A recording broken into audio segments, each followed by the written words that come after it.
What is up, obscure mic people? It's Bart coming at you yet again with the SM7B.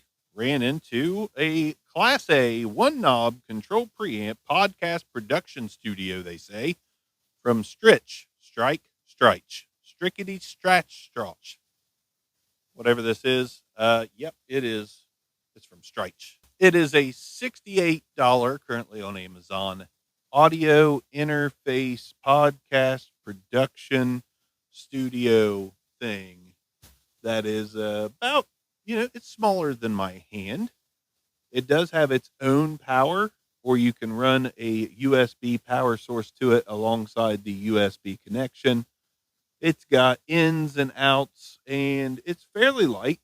It's pretty pleasing on the eyes. Something I like most about it is the XLR in the back, because when it's on your desk, that's running straight back. I don't like on top or in front. It does have Bluetooth. It does have reverb. It has an instrument jack on the back, 48 volts phantom power. Small, compact, and pretty cool. But is it worth the $68 price tag? Let's check it out on an unboxing and test video at the same time and then come back. So first things first with the Strich interface.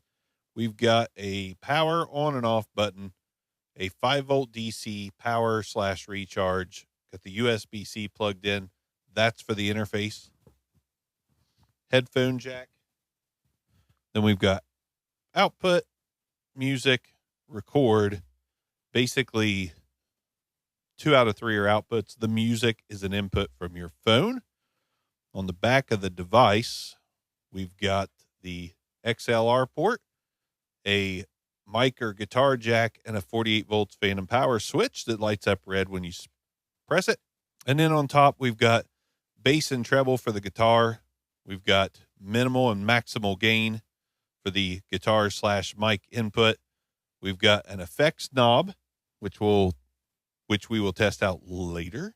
We've got the mic gain, reverb, which we can turn that up like so. Oh, reverb. Yeah. All right.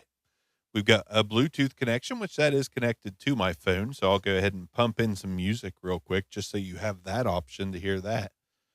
It's going to be some really crappy music, by the way, that yours truly made for fun. Somebody commented like, dude doesn't know his music sucks. Like, yes, I do. I absolutely know, but I post stuff anyways, because it's a lot of fun. Here we go.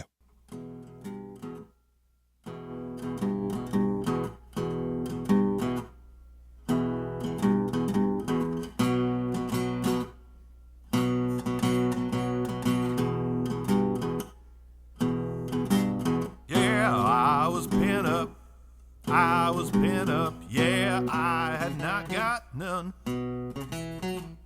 I was pent up,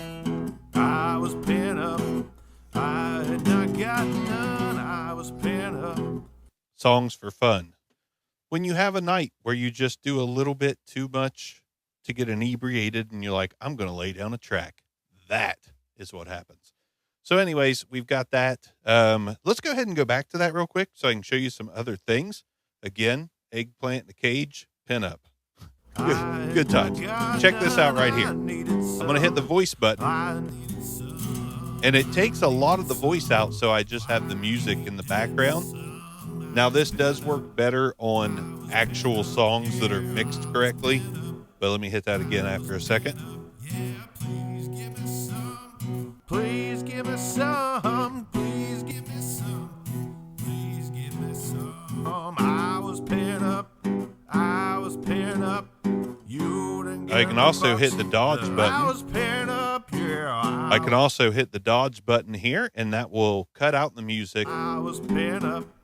When I am talking, it will cut out the music, and as soon as I stop talking, the music comes right back.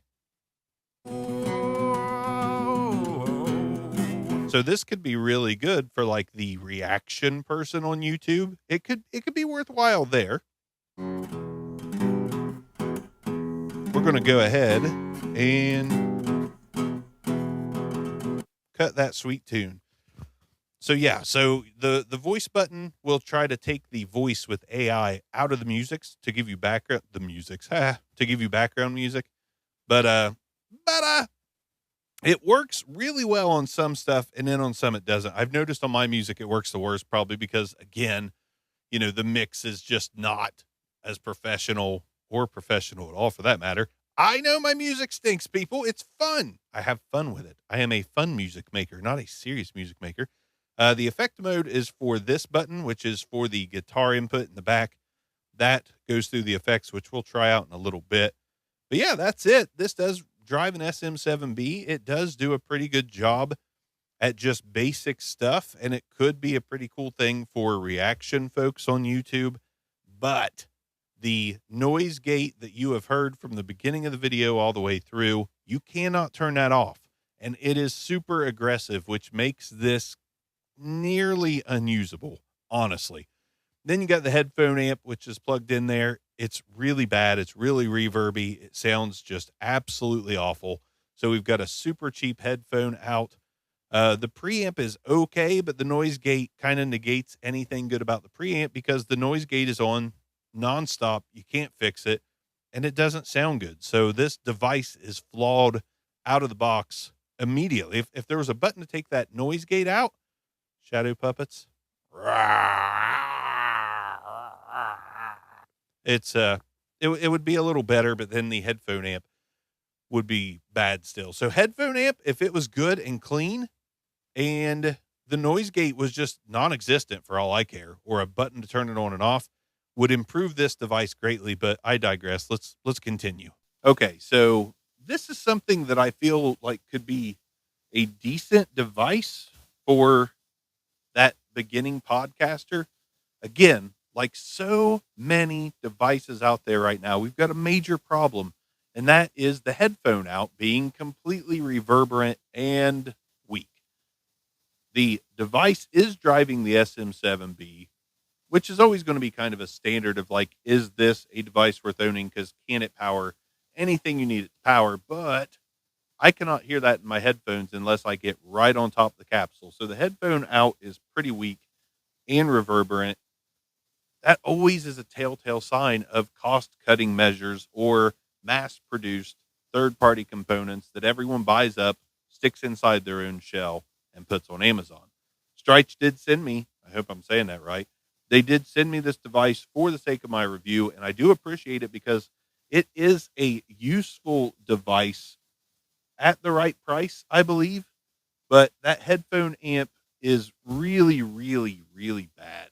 One of the worst headphone amps I've seen in a device, but honestly, everything else about it is actually somewhat solid. So really the main knock I have on this device is that headphone amp.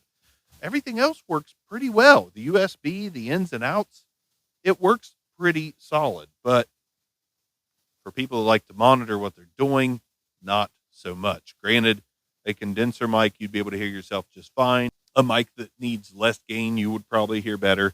But SM7B users, it's going to work for you, but you're not going to hear much of what's going on in there.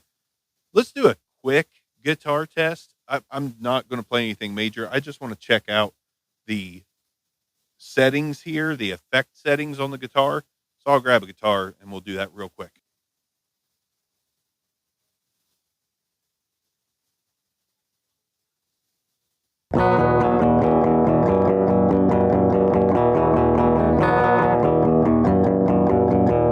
All right, I had no monitoring on the guitar unless I plugged it into the combo jack of the XLR, which the effects didn't work on. So, to my knowledge, this didn't even work. The guitar jack that is controlled by the separate gain and effects didn't work. No score on this one. It's a bust. Sorry, Strich. Didn't work. Don't know what to say, man. I mean, it's just that sucks. That really sucks. I was kind of excited to see the guitar effects mode and all that good stuff, but I got nothing out of it. I'll put a little line on the bottom if it came through the recording, but no way to monitor yourself through the guitar jack. And it might not have even carried through to the recording. So I just don't know. Had some pros going for it. At the end, totally exploded. Can't recommend that one. Power off. Peace out.